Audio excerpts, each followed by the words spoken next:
Are your social media posts blending into a sea of sameness that plagues the real estate industry? If you're tired of posting what every other agent is and ready to stand out as the go to market expert, then you're in the right place. Today, we're unveiling what to do and absolutely what not to do in your social media posting strategy.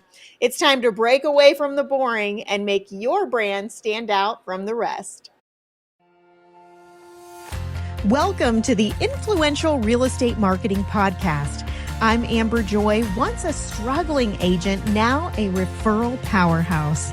I've been where you are, overwhelmed by countless marketing strategies and stuck in analysis paralysis. Alongside my husband and fellow coach, Jason, we've discovered what truly works in today's real estate market. Our mission is to guide you through the clutter of old school tactics to the clarity of modern, effective marketing that elevates your influence and your referrals in your local market. Join us and our remarkable guests as we share the blueprint for success that's working right now. Let's dive in. Welcome, everybody, to today's episode, and welcome to my co-host, Jason, who is a fellow coach and also specializes in social media marketing for the last 14 years. I do. Hi, Ben. Now, Jason, I know there is a ton of potential for real estate agents to get business on social media, but most agents are not using it to its fullest capability. Yeah, I think many agents are posting because they think they're supposed to, but they really don't have a plan around it. Or worse, they're just doing what everyone else is doing. Yeah, I think we get in our real estate bubble. We have a lot of real estate friends on social media, so we see all Mm. their posts and we think, well, that's what we should be doing then. Or we have blinders on. All of us are guilty of that, where you think just because it's always been done, that's what you're supposed to keep doing. Right. One example of that is, do you guys know that people in other industries make fun of realtors because we are the only industry that posts and advertises things that are no longer available for sale? So, for example, people will say, just sold or closed and funded. But I love the just solds crack me up on social media. So you're advertising something that someone cannot buy. Right. So they reply and they're like, I want to see it. Oh, sorry, it's sold. It's like, well, then why are you advertising it? Well, yeah, we think it's evidence of success. Really, you're dangling something in front of someone and then taking it away, which isn't a great feeling. But that's just an example of what the way people have always done it. So agents assume that's the only way they can show evidence of success is by posting just listed, just solds. But if you are doing that, I'm here to tell you there is a better way to show your evidence of success. And so if you're going to take the time to post, I want you to get the most out of it. So today we're going to give you some tips to do just that. Yeah, so first up, if you aren't interacting with your sphere on social media, no one is seeing your post anyways. You can't really pass go. Don't need to worry about posting. You actually need to start interacting first. It's just the way the algorithms are designed. It's all about the interaction. And so What a it's really super, good super. tip there. I that's a good tip. I just didn't want you to fast forward through that because so many agents are here to learn what to post and not to post, Mm. but maybe they shouldn't be posting yet. I wouldn't. And again, I know you guys have been posting for years and years and years, even if you're brand new. But it's actually you need to start with interaction because your posts are not seen. And babe, you give a really good example of this of what you see in the feed versus when that person actually posted things. If you're not interacting with people, you're not seeing their posts and they're not seeing yours. That's just the way it works. Yeah, you have to earn the right to be posting and expecting people to see it. And you do that by caring about your sphere's posts first.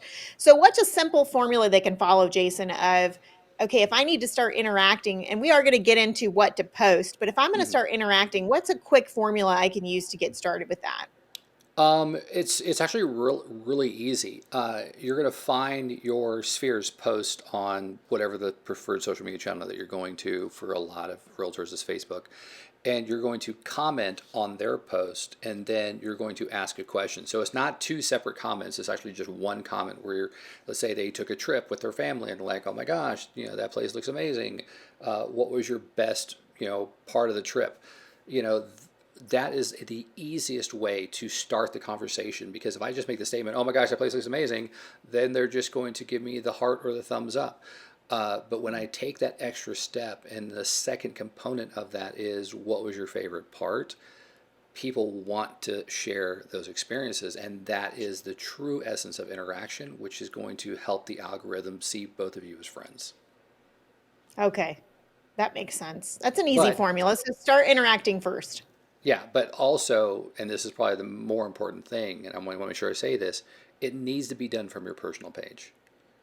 It just needs to be, because if the influential agent page said, "What an amazing trip," what was your favorite part? It doesn't feel right. Yeah. It's weird, and so yeah, it's got to come from your personal page. Yeah, people don't want to interact with a business. They want to interact with you as a person, their friend, their go-to agent. Yeah. Absolutely. All right, now let's get into the do's and don'ts of your social media content. And I do want to say, speaking of personal pages, this strategy that I'm going to be giving you today is going to be on your personal page. We are not talking about your business page. And the reason we're not talking about your business page is no one's looking at your business page, you True. guys. True story. That is, yeah, nobody's looking at your business page. The reason we have a business page for me is twofold. Number one, it's part of your digital name badge. If somebody's Googling your name, it could come up. So you want to have a professional image on there. But really, the second reason, and most importantly, is your Facebook ads need to be run from your business page. Mm. That's why we have it. But really, other than that, your sphere's not seeing it, and they're interacting with you, and you're going to get the most business and referrals from your personal page. So that's what we're talking about today. All right, so let's Um, talk about posting about business. I know you got like 4 tips that you want to share. So when it comes to posting about business from the personal page or personal account, what are the 4 tips that you would give to people? well, the first thing I would say is before I give you the 4 tips, don't post more than 25% of the time on your personal page about business. Okay. Because that is a personal page. Technically, you're not supposed to be posting at all about business on your personal page, according to the terms and condition. But we've found about 1 out of 4 posts, if it's about your business, you should be safe. But let's talk about the 4 tips of what to do when you are posting about business. Though this is really important. This is kind of where we're talking about the instead of getting into the don'ts, it's like, please do these instead. Okay. So when you're posting about business, tip number one is be a storyteller. Okay. Now, I myself am not naturally a storyteller, but I'm working on this. Jason, isn't there a book about this somewhere? As far as About how to being be, a well, actually, it's yeah, I think there's a book. I can't remember the name of it, but there's a company that makes a deck of cards called Pip Deck, and they actually have an entire deck of cards of how to be a better storyteller and all the different components of the storyteller, and one card leads to another. It's actually really fantastic. Or you could leverage AI. There you go. So be a storyteller. Now, let me give you an example of what this looks like. I see a lot of agents. This is a don't that we're going to cover. Instead of posting a picture at the closing table with your clients at the title company, don't do that. You guys, nobody cares if there isn't a story with it. So if you're going to post that story, or if you're going to post that picture of them at the closing table, make sure it comes with a story about maybe something that you guys overcame in that transaction, that the deal almost fell apart, but because you came in and saved the day, or how this couple had tried to buy for. Have been saving for XYZ years. And because of a VA loan, they have now been able to purchase their first home. And then there's a story with it. But think about the challenges. Think about the victories that you had. Think about the funny stories that might have happened with that couple or with that transaction. And you don't have to say their name, so you're not just divulging personal information, but you should only post things like them closing at the table if there's a story behind it that can bring your audience in and get to know why are they posting this picture, because otherwise, without a story with it, your audience doesn't know those people. They don't really care about that post. And so you're going to see more evidence of success when you can tell a good story and it's bringing your audience in to get to know them, and it's actually making them want to work with you. So if you have a good story of how you overcame a challenge, it could be like, well, my gosh, I need to work with Amber next time, because if something goes wrong, she's going to have my back, or she's not going to give up. She's going to explore every avenue to make sure that we can buy our first home. And that's because stories were attached to it. Anything that you want to add to that one, Jason, about being a storyteller? I think it's so crucial. And you're telling me this, and all I can think of, and it's really geeky, but imagine if, let's take Lord of the Rings. Yep, pulling out Lord of the Rings. So this is what I'm thinking. Lord of the Rings is a phenomenal epic tale, right? And if you were to take Lord of the Rings, it's all about the journey to destroy the One Ring. Okay. What if you had just seen a post from, Sam and Frodo going, destroy the ring, woohoo? You would, and you're like, okay, why do I care? You would miss out on the entire journey of all these people that led to that point. And so that's what I think of whenever I see agents at the closing table with their people. I don't care about this family. For me, when I see an agent at the closing table, again, this is my thoughts, it's like that's all about the agent. It's not so much, oh my gosh, I'm so Mm, happy for this family. It's take a look at me, I got another closing. I'm amazing. Without yeah. the story. And and Or and they if say, I love working with this client. Oh, oh there's yeah, your opportunity. Why did you love why? working with that Yeah, client? Tell a story about it. Bring your audience in on the journey with you. I love that, exactly. James. Because the journey is important. Yep. So number one is be a storyteller. Yeah. Number two is when posting about real estate. Oh, for the love of all that is holy, please give context. Okay. So stop posting anything real estate related unless you're going to give context. I love that word context. So, for example, when you're posting a market update, I see this all the time. Agents posting a beautiful graphic of days on market, average price, and they're giving what their area's stats are. You need to understand the consumer doesn't care because they don't know what it means and they don't know the context of how it applies to them. So you should only be posting those real estate related posts if there is context. Now, let me give you a real world example of how you would do that. So instead of saying, hey, there's, only 2 months worth of inventory right now. They don't know what that means. Give them context as to why they should care. So instead of just posting a graphic, I would either go live or post a video and say, and maybe put the graphic up during that video and say, hey guys, you are seeing here that home prices are still going up and we only have 2.1 months worth of inventory. Well, what does that even mean? And why should you even care, right? Well, if you are a buyer, it means if you are sitting on the sidelines and waiting for the interest rates to go down, you are hurting yourself because the average price is still continuing to go up. So waiting is just going to continue to cost you. If you are a seller, here's what it means. With only 2.1 months of inventory, here's what that means. It means that if no other homes come on the market after today, with the current number of buyers we have closing in the MLS, that means it'll only take 2 months before everything in our entire county sells, and there's zero homes on the market. Can you believe it? In any price range. So, who do you know that could benefit from selling in a time where they have hardly any competition? Okay, that's me giving context to what those numbers mean for a buyer and what those numbers mean for a seller. I'm not just throwing random numbers out that the consumer has no idea about. It's about context, people. I love that you said that, and all I'm doing is imagining how many people are going to be rewinding that section to write down exactly what you said so that they can start using it in their marketing, which you guys can. That's fine. Just keep Yes, rewinding you it. can. That's why we're here to help you. But Yeah, yeah, yeah. context is so important because you're right. I see these posts and I'm like, I don't. Why did you post that? I don't know what that means.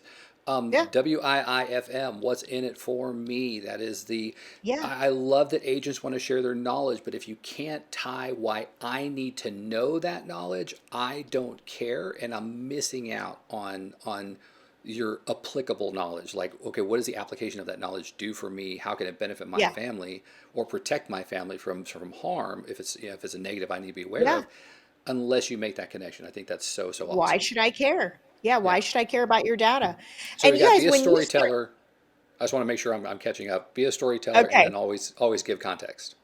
context, context, context. And when you do that, it automatically makes you the market expert because other people are not doing that. They're not giving predictions, context.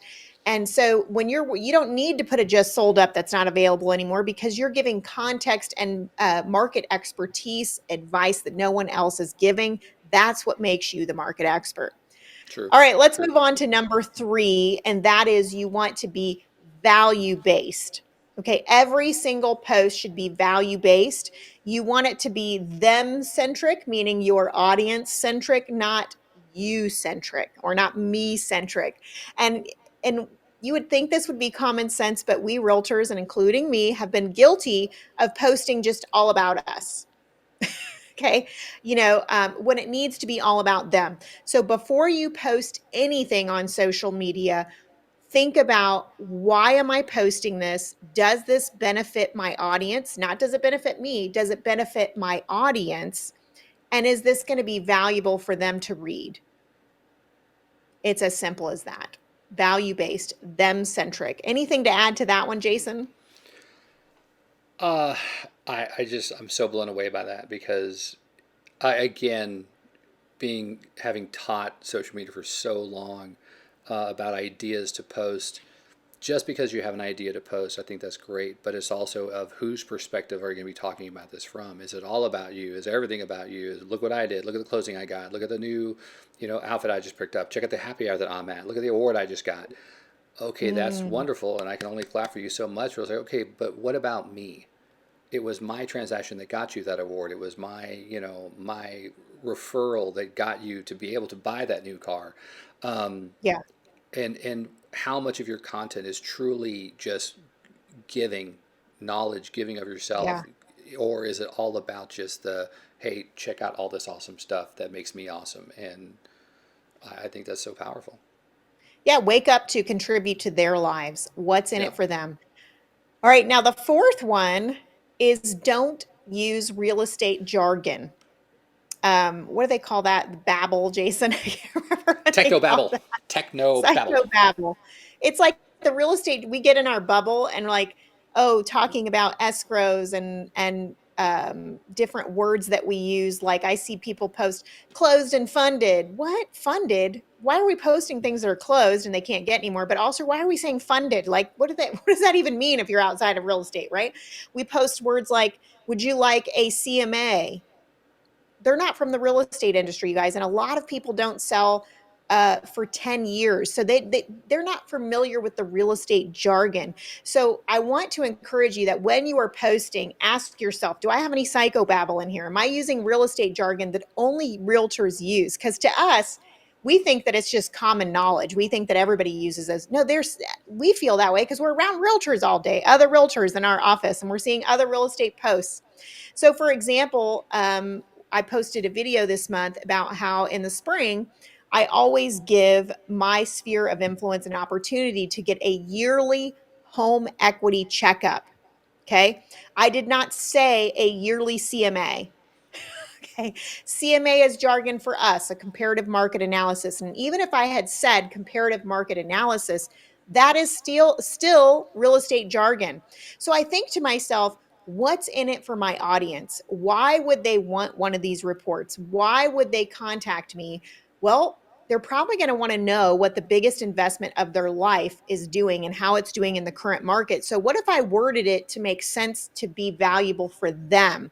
Which is, hey guys, it's Amber with Influential Agent. And this time of year, many of my clients are asking me for an updated market analysis, but also known as, for you, a home equity checkup. Now, the reason why this could really help you this time of year is knowing the value of your home in this shifting market can help you with filing your taxes, with challenging your property tax appraisal, or even knowing if now is the right time to sell. So, who do you know that could benefit from one of these reports known as the home equity checkup? Let me know. Okay. Or you could say, and these are different than those automated systems that you may see on popular websites. I do these by hand, keeping in consideration our local community and the unique features of your home. Okay. See how you have to make it the consumer language and not real estate jargon. Okay.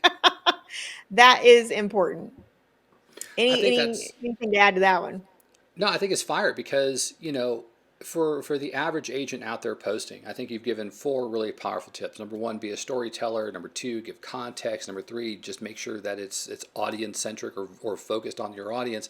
And then number four is just speak naturally. Speak as if someone has no idea what you're talking about, because more often than not, they are. And you brought up CMAs. For me, it's all about well, I've got an ABR designation. I've got a, quasi unilateral, significant designation. I have no idea what those letters are, and neither Nobody does knows your what that audience. is. So speak plainly. I think those are really powerful tips for agents out there that are posting real estate stuff. However, when it comes to posting things that are going to help an agent become a market expert but aren't straight business, there are a ton of ways that you can do that. So can we switch gears and focus on like your top three main things that you typically talk about? Like you got some really good ideas for the real estate side of things, but what about like the real estate adjacent side of Yeah. what to post on social media?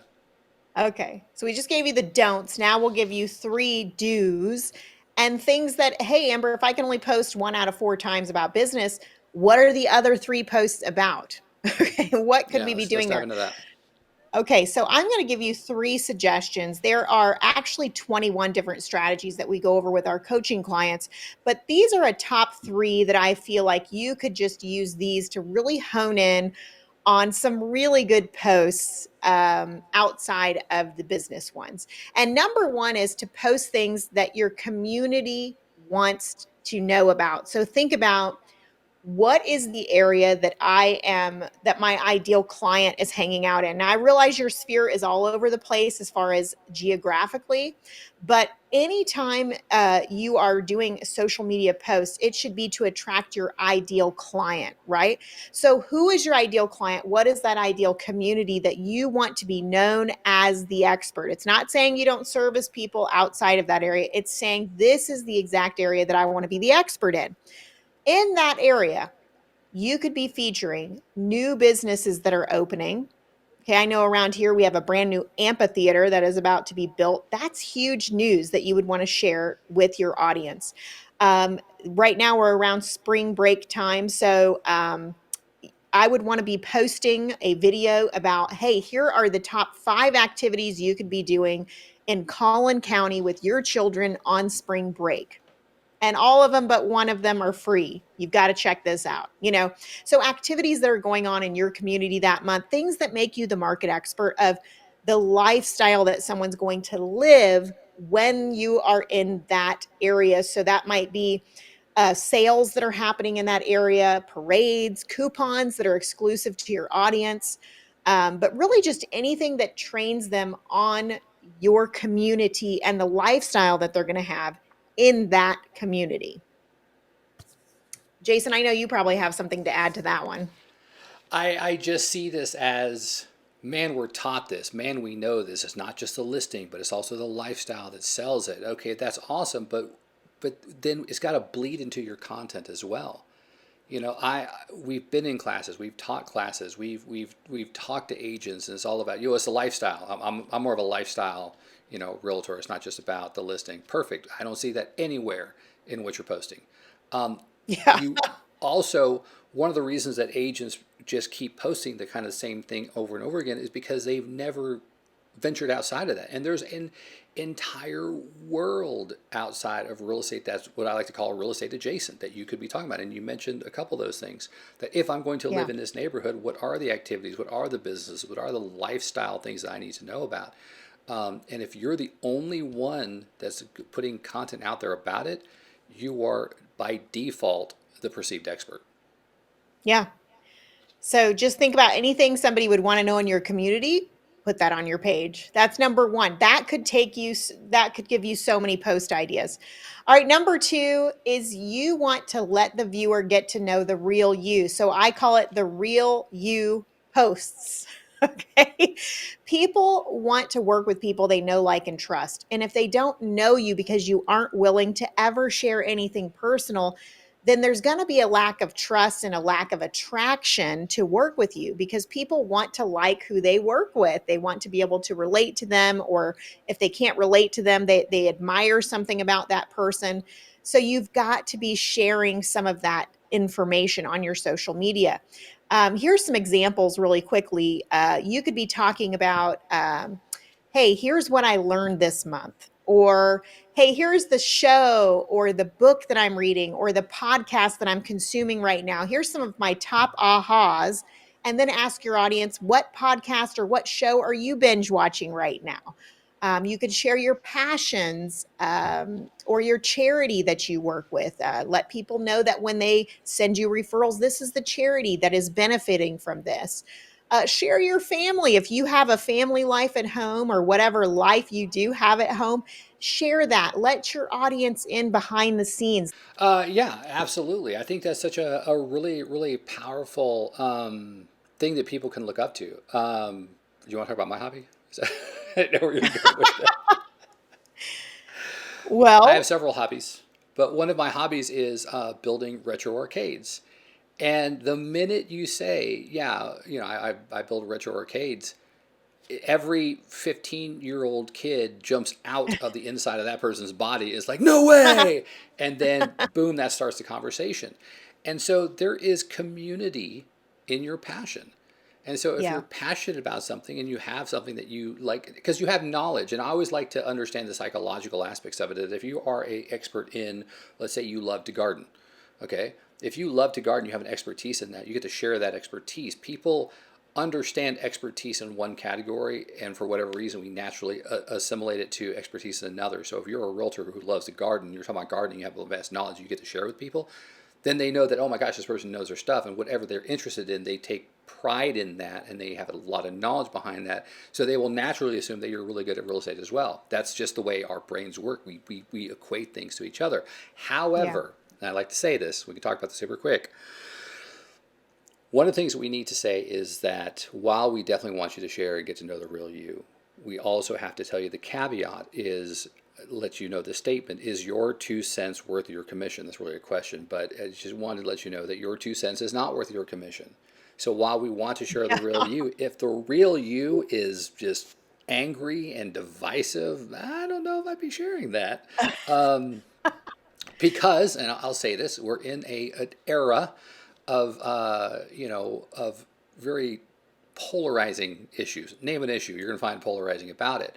And so what I will tell you is that the ineffectiveness of a marketer is to try to make their world smaller. You can have your thoughts, you can have your opinions, but if you understand that once you give your opinion, you're always going to find someone who, number one, thinks the opposite of you, but also, and this is something that we don't tend to think about, you're going to find someone who doesn't think your viewpoint is extreme enough, and you'll also lose business that way. So, just something I wanted to kind of say real quick.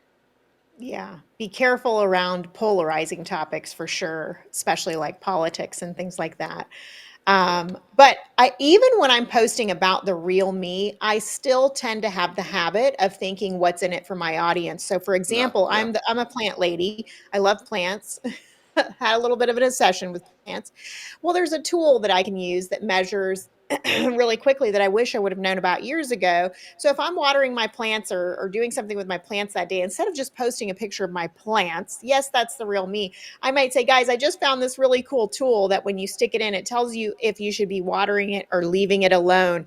And how many of you have killed plants in your house? And if you would have had this for only $9 on Amazon, you would have beautiful plants all over your house, but that's something that can benefit from my audience while bringing them into a passion that I have. So I tend to always overlay that what's in it for them, even when I'm talking about myself. Now, I don't do that when I'm showing pictures of my family and things like that. So use your judgment of when that's appropriate.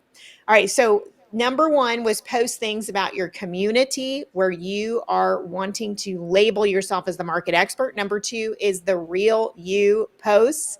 And number three is engagement posts. Okay. It's engagement questions. There's a right way to do this and a wrong way to do this. And most agents are doing it wrong. Most agents are posting a picture of two different kitchens and they're like, do you like kitchen A or kitchen B? People are now on to that, you guys, and they're like, all they're trying to do is get engagement from me. It doesn't really matter if I like A or B, right? Instead, post engagement questions that truly allow people to get to know you and make it fun to where they want to participate. So I'm going to give you just a few examples of what the top engagement questions are that I have used that have had massive engagement from my sphere of influence. And that is just this month or this last month, it was, hey, I'm not somebody that normally likes to watch movies over and over again, but what movie could you watch over and over again? And I will put, if I had to watch one over again, it would be Steel Magnolias or whatever it might be. The engagement was through the roof on that. People wanted to tell you what their favorite movies are and how many times they have watched them. Another one might be, hey, your first job. Now, remember, when you're asking engagement questions, you should always go first. In other words, you're not going to say to your audience, hey, what was your first job? And you just leave that question out there. They're going to see manipulation. Okay, they're going to see what you're doing. Instead, leave it an opportunity to engage with each other and have fun. Say, my first job was at, say what it was. Maybe it was at Dairy Queen or maybe it was at somewhere. And the thing I loved about it is I got free ice cream every single day. I'm just curious, what was your first job? Okay. You have to do it with a storytelling or letting them get to know you as you're trying to get to know them. What was your first concert, your first car? Those are huge ones that gain engagement. Jason, you and I always talk about the first concert one and how people in the audience engage, they have fun, but they even make fun of each other a little bit in a fun way. You Yeah, getting judged by your concert.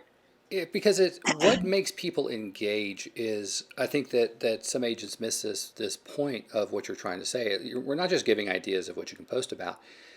It's about getting people to start typing on their phone and share all of it. How many people in your database, how many people in your sphere that you're connected on Facebook love the same kind of music that you love to do? Because you can talk about that. What was your first concert? Oh, mine was, this, mine was this, mine was, and stories come out the woodwork, and that is conversation. And And you if you don't and have I, to have that in common, right? It's no, still that's starting a it's conversation. still a conversation. It's like, my first was like, In Vogue. Oh my gosh, I love In Vogue or whatever. My first concert was Tears for Fears. Whoop, whoop.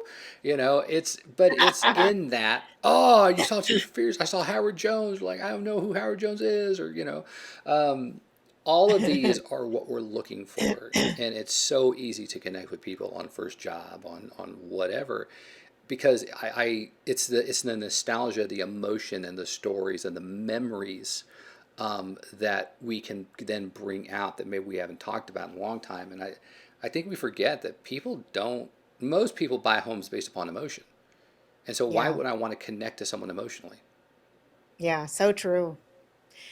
All right. Well, I like you could tell them about a hidden talent you have. It helps them to get to know you better. And then a lot of people might want to tell you what their hidden talents are. Those can be really fun ones. Hmm. But really, it's about getting to know people better, like you said, engagement and really caring about your people and getting to know them better. As they're getting to know you, you're getting to know them. That's what makes you memorable. All right.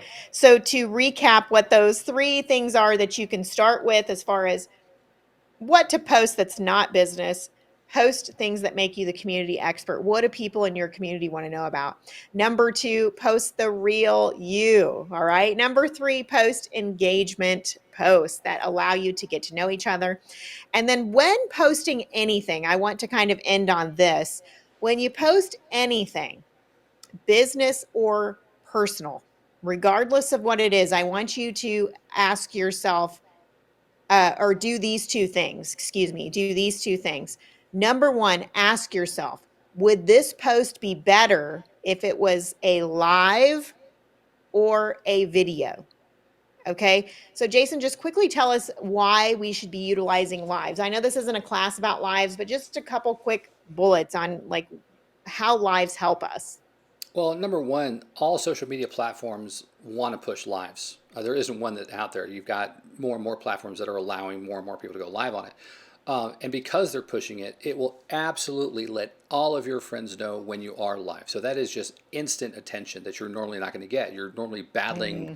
for relevance in the news feed, but if you go live, boom, you're live. There's a little circle with a ring around saying this person's live. This person's live. You're being shown up because you're live. So that is really, really fantastic. So that is one reason why you might want to do lives. You just have the prime real estate when it comes to social media channels. And also, I think about if you are showcasing a model home. Okay, you might want to that's not you don't want to talk about a model home without video, right? So that might be a live. If you are showcasing a new business in your area, go live. Why not? Or make a video about it. It's so much more powerful than just posting. Most agents are not willing to do video, so it is going to separate you from the competition. It's also going to work well in the algorithm, and also takes boring post ideas and makes them exciting because it's a video. I see people posting like winterizing tips or spring checklist to do to your home. Boring. Instead, take one of those tips. Hey, here is the best way to save energy on your electric bill this summer in the Texas heat. Give them one tip. Okay. Don't try to give them 12 and make it a video if possible. But when you incorporate it, that's something you should be asking. And I'm not saying every single post should be a live or video, but ask yourself when you are posting, would this be better if it was one of these two things? And the second thing that you should always do, regardless of whether it's a business post or personal post, and when I say business, it's all on your personal page. I'm saying whether you're talking about business or personal things. Jason, what's the second thing that they definitely need to be doing? Uh, I'm try not to get on the soapbox about this, but it's you need to always interact with those people who are responding to your post. If you are obsessing over perfectly curated posts and you've got a strategy and you're doing this, I see agents who've got posts and they're really good and they've got people commenting and they don't say a word. And Oh, it's so hurtful because it's like you wouldn't do that in real life. And social media is such a fantastic tool to use if you do see it like real life. It's if you said something, oh my gosh, I went to the greatest restaurant last night. It was perfect. And I'm talking to you and you go, wow, okay, that was really cool. Like tell me about it. And then I just walk off in and real don't say life, anything, just leave you. And you're like, okay, douche. awkward. You're upset. And how Yeah, many times are you going to take the time out of your day to say something, getting zero response? Do you think you're going to keep commenting? Do you think you're going to yeah, get the no. level of interaction? And agents wonder why no one sees their post, or they wonder why when they post about real estate, they get zero comments, but when they post about personal stuff, they get a little bit more. It's because of that. It's They're because people interacting. are tired of not getting any kind of feedback when they interact. So Yeah. interaction is just as important, if not more, to me than you posting. If you posted, once a day, but you were interacting, the other 6 days a week, I think that's awesome. So So to interacting. recap that though, because earlier we were talking about interacting on your spheres post. Now Yeah. this we're saying when you post and people respond back. They took time out of their calendar, out of their busy day to do that. So respond back. It's a twofold thing, right? It's yeah, All right. it's a part of social media. Part of your social media marketing is listening and responding to your audience, not just about posting. If you think social media marketing is only about posting and not about interacting, you then we're missing the boat on that. Yep, absolutely. All right, I gave you 4 tips, you guys, on what to do with your business post and 3 tips on what to do elsewhere. I want to encourage you today to have a strategy around what you are posting. Think about some of the ideas that you learned today and create a plan for separating yourself from the competition. Don't just do what everyone else is doing. Your business is going to thank you for it. All right, guys, that's all we have for you today. If you liked what you heard, remember to subscribe to the podcast to listen to future episodes and share it with a friend. And Jason, I want to thank you for co hosting with me today. Love being here. And remember, everybody, that God has given you everything you need to succeed. All you have to do is take daily imperfect action. We'll see you next time.